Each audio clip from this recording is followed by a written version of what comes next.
Tractate Bava Batra, page 125, the subject of Ra'ui Muchzak, when it's come to inheritance and real estate, is the core subject of today.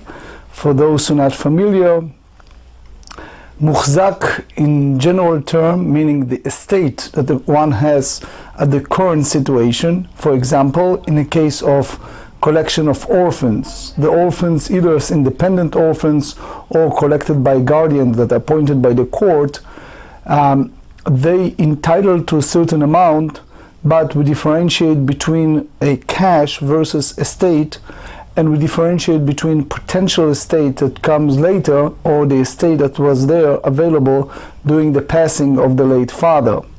Obviously, the estate that's available immediately or in the course of a life, that's called muchzak, meaning they have it in immediate matter.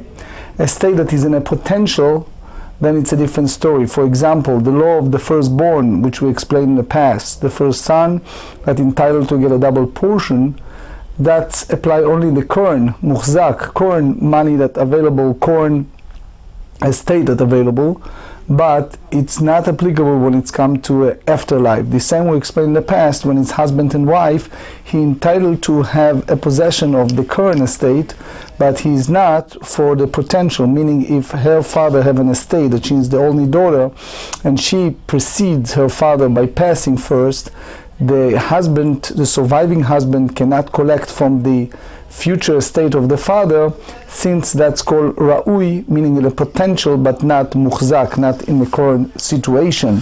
Obviously, we're going to enter also, since we talk the law of inheritance, we will deal with a right over heir that stop there or continue and perpetuate for the next generation. If someone, for example, said, I leave my estate to my grandma, and in case she is no longer among the living, it can go to my daughter, does that mean that it's stopped by his daughter, or it can perpetuate to her children as well? The whole concept of present time, meaning present estate, versus potential of a state in the future is the core discussion of today's daf. Obviously, we're going to elaborate with the Maimonides, with the Rashbam's view and the court's view as well as others. So let's start with 124, the very bottom, 7 lines from the bottom of the page. Amar lerav Acha barav leravina, ikla ameimar leatrin. So he said to Ravina, Amimar, which is that one of the most prominent 5th and 6th generation Babylonian Amoraim, he come and he derived from the pasuk Bechor notel pishnayim bemilveh. So the firstborn gets a double portion when it's come to the loan itself, meaning that that's basically paid after the passing of the father. However, aval lo beribit, but not in a matter of interest. So that's basically follow the Shitat Chachamim, the view of the sages we explained yesterday. Amar le Ravina said, Nehar de'ei leta'amayhu. So the sages of Nehardea conformed to their logical reasoning. So basically he Amimar followed the view of Rav Nachman, who is one of the sages of Nehardea. The Amar Rabbah speaks about the right of the firstborn when it's come to loan, if the orphan gavu karka, meaning a person who owed their father and they collected from the estate for that person or the late father, yeshlo, so the first son has the right when they share, when they split the estate.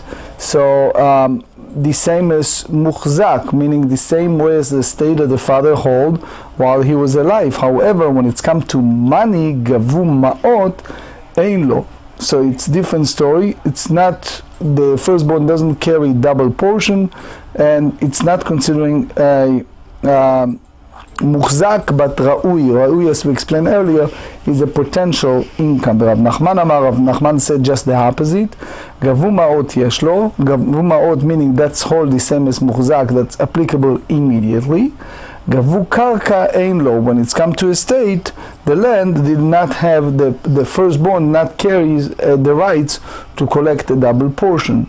אמר לאביי לרבה לדידך קשיא, לרב נחמן קשיא. לדידך קשיא, according to your opinion, it's difficult, meaning the view of Rabbah. Page 125. מה ישנה מעות דלה? What's the difference when it's come to money, when it's come to the rules, the halachot of the firstborn, that is not entitled double portion of it, and the lav hani ma'ot shava kavuhon, because the father did not leave their specific money. Karkanami, when it's come to land, same way. Lav ha karka shava kavuhon. So their father did not leave them the specific part of land when he died.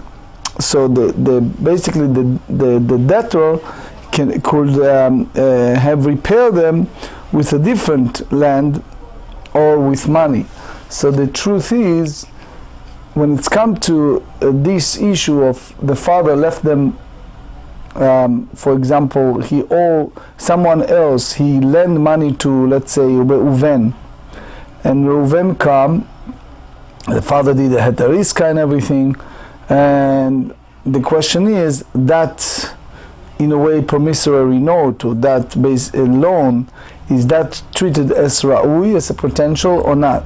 So there are two views when it's come to this. First is Netivot HaMishpat. Netivot HaMishpat in Reish Ayin Chet 278, I try to say that the Chelek HaMilveh Mikre Ra'ui, the part of the loan, that's basically called a potential income at future. So even he cannot collect it only letzorech ha'izka, for the purpose of that deal, but it's called mechusar guvaina. Now, the Shar HaMishpat bring the Radvaz that said that the part of the milveh that's called ra'ui, the part of the loan, it's a potential one, and the part that was deposit, that's called muchzak. But the Shar HaMishpat disagree, total disagree. And Shar HaMishpat said that even the Chelek HaMilveh, the part of the loan, it's considering muchzak, meaning that it's available immediately. The same, any other deposit that was collected by others, and you see it also in Shvut Yaakov, Chelek Aleph, Siman Kuf Ayin Bet, chapter 172. So the big question is, Ma yishna ma'od delo? You see in the Rema, in Choshen Mishpat, Sof Siman Reish Ayin Chet, by the end of 278. So he hold, if the Gazal Velonit Yeshua Baalim, if someone robbed and the owner did not express their desperation, meaning they still have hope, so if it's a Bechor, if it's a firstborn, he takes a double portion. Even he cannot consecrate it or sell it. So Netivot HaMishpat explain a strength for the view of the Rema from here, because the same ways milveh, he cannot take a double portion, because the lav hani ma'ot shava kavuon, that's the current money that the father's left. But when it's come to gzeila, something that was stolen, that's a different story, because that's basically muchzak is doing his lifetime. The Avnei Nezer said in the Choshen Mishpat Siman Memtet in chapter 49 that it's considering as a deposit, is a pikadon, that as long as he's birshutei demarei, as long as he's in the state of the owner and he can consecrate it, so therefore it's pikadon versus gzeila. If something is stolen, it is not birshut in exile. But in general, the whole idea of shtar iska is you have in that Siman Reish Ayin Chet in Netivot HaMishpat Arichut Varim, how exactly you take. You see also in a book called Kadedina. In short, you see a huge difference in the Achronim between the Shtar Iska, if they have Ra'ui or Muchzak, and you have in one hand the Chut HaShani and the Shar HaMishpat and the Shvut Yaakov, and you have the Shut Pnei Yoshua and the others. How far you go, if you treat it in a half or you treat it at all. But as you see here, it's a huge machloket poskim when it's come to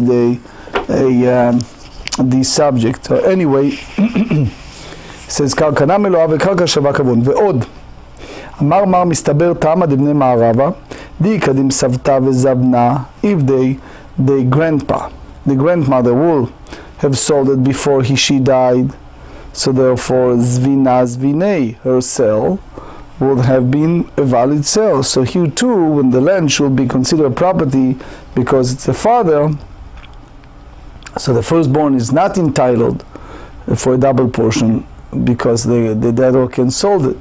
So therefore, Rabba's view is difficult. Le Rab Nachman Kashya, the view of Rab Nachman is also problematic. Ma'ishna karka delo. What's the difference between karka estate? The firstborn did not collect double portion if the orphan take it as a collection of the debt. The lav hakarka shava kabron. Ba'ot name lav hanimaot shava kabron. So the same way, the same here, that the firstborn not entitled because the father did not leave the specific land. Same as money, not leave the specific money when he dies. ועוד אמר רב נחמן אמר רבא בר אבוה, יתומים שגבו קרקע בחובת אביהם. If you see orphans that collect land for a debt owed to the father creditors, בעל חוב, חוזר וגובה מהם. Can go back and seize the land from them, as any land owned by the father is lien against the debt. אמר לרבא סייטו אביי, לא, לדידי קשיא ולא לרב נחמן קשיא, neither one. There's a problem that the firstborn collected double portion when it's come to estate. And when Rav Nachman said that the firstborn collected double portion when it's money, Ta'ama libnei marava kamrinan, velan lo svira lei. But we, meaning here, we don't hold it. Das Chachmei Eretz Israel hold this way. But according to our view, firstborn always could not take double portion when it's come to collecting debt, bepiraon chov, regardless if it's a land or money. I would like to share with you the Rashbam in Ilchot Milveh Veloveh, chapter 11. If orphans collect land in payment of a debt owed to their father, their father creditor can then collect the land from them. This halakha does not apply if they collected movable property, as a movable property or orphan cannot be collected from the death of their father. Rather, later, after the Geonim instituted that movable property can also be collected from orphans, it has the same halakha as land. The Smar rule, that's in the Choshen Mishpat 107, that if the loan was issued with a promissory note, the father's creditor can appropriate the note from the orphan as movable property and use it to collect the debt. Page 125b, my savta dahu amar lehu. Here, that the view that it expresses, meaning the case of great grandmother that mentioned by Abaye. So he said that nechsai lesavta uvatra liatrai.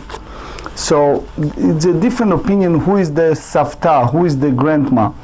There are those who say that savta is really a grandmother. Either the Rashbam said mother of his father or mother of his mother. The Rambam said that he just used mother because of the zkenta of his daughter, meaning grandma of his daughter.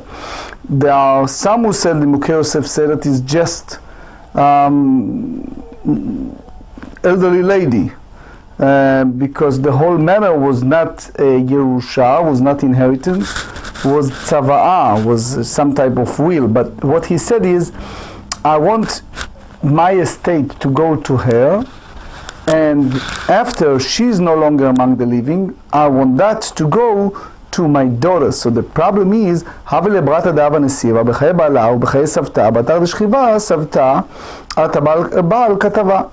problem is that his daughter passed away. So the husband of the deceased daughter came around and he said, I want part of the estate. Now, the problem is, we discussed so much about muhzak and ra'ui, muhzak meaning now, ra'ui is the future.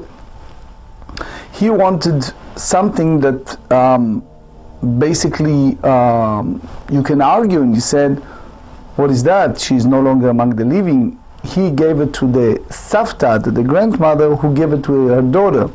So here you see a disputation. In one side Rav Una, in the other side Rav Anan. Amar Rav Una, li'artei v'afilu artei. He gave it to his daughter, he can give it to also the future generation as well that come out of her daughter, period.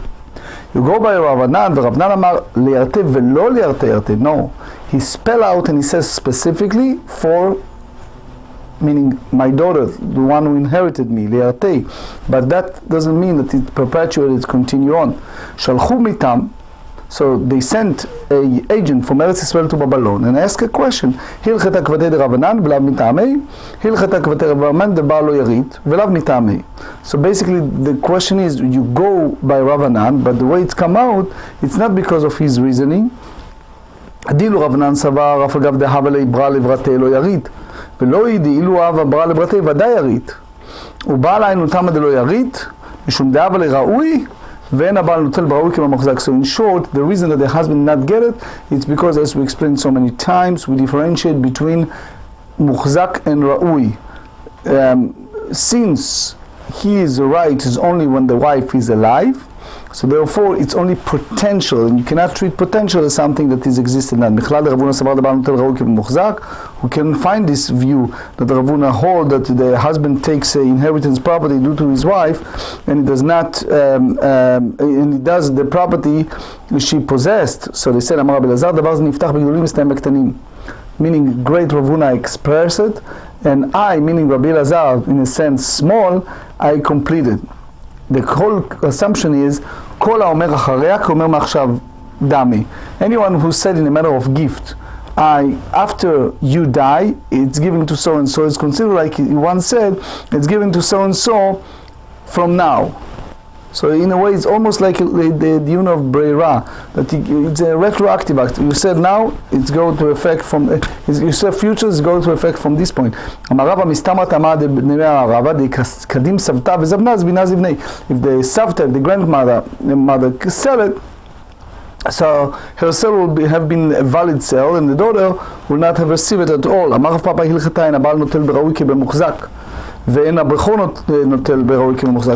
halacha is that both husband and the firstborn do not collect the same way as muhzak, something that he entitled now, to something that is potentially entitled. And he is not taking double portion of a payment of a loan, where the brother collected the land or whether they collected money. Page 126, milve she'imo palgei. When the loan that is the firstborn, but he has borrowed money from his father, then his father died, so the brother divided the additional portion. If you have a firstborn in a situation that he protested, that accepted, and he can take double portion from that enhancement. But the Gemara circumscribes it and said, "Amarabba mistaber tamei ravasi ba'anavim u'bsarum zetim u'bsakum aval drachum lo." So you have to differentiate between if you take the grapes and you basically harvested them, the same applies to oil. But if you treat on them, converting them into wine or oil, even if the firstborn protested doing so, he is not entitled for double portion. Even the drachum, originally is grape, now it's all of a sudden is a wine.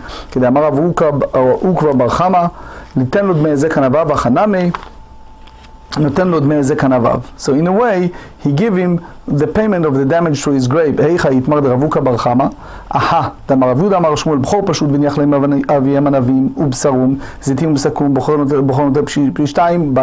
the enhancement, he get double portion. Which means it's the whole idea of treating it without his consent. It's the same idea that originally is grape, and now all of a sudden it's a wine. So he explained, give a payment for the damage of his grape. And obviously there is a way more to discuss, especially you see the Rambam, Hilchot Nachalot chapter 3, the Shulchan Aruch Shorcho Shel Mishpat 278, And in Mitzvah Hashem, we're going to discuss this in the next daf.